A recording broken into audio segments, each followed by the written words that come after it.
À quoi ça ressemble une entrepreneur au bord de tout arrêter concrètement au quotidien?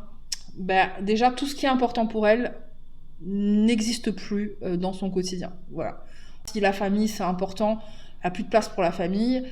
Si, je sais pas, le sport, c'est important, d'un coup, elle va rater son sport ou le mettre de côté, etc. Donc, en fait, déjà, tout ce qui est important pour l'entrepreneur n'existe plus dans son quotidien. Ensuite, elle ne nourrit absolument plus ses besoins, mais même les besoins les plus primaires, d'accord? Comme elle saute des repas, elle prend pas le temps d'aller faire pipi entre deux rendez-vous, donc ça c'est primaire en fait, hein, tout simplement. Mais en fait, elle va plus nourrir son besoin d'affection, elle va moins voir ses amis, elle va moins passer de temps avec son mari et ses enfants, elle a plus le temps, J'ai rencontré même une entrepreneur, elle travaillait 7 jours sur 7, elle avait pas de résultats.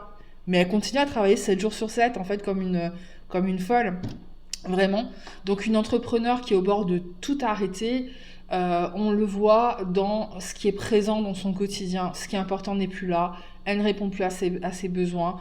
Mais là, en fait, ce qui est fou, qui est complètement fou, c'est même ce qu'elle a mis en place au quotidien, elle lui permettra jamais d'arriver à l'objectif qu'elle s'est fixé parce que elle se trahit au quotidien, tout simplement.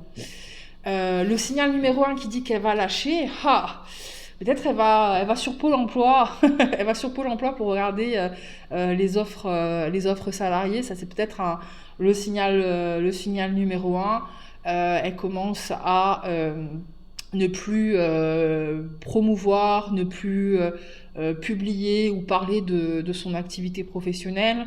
Elle va commencer à même presque repousser les ventes s'il y a des gens qui sont intéressés, sans le vouloir, c'est un peu inconscient. Elle va faire des choses pour faire en sorte que ça n'arrive pas, tout simplement.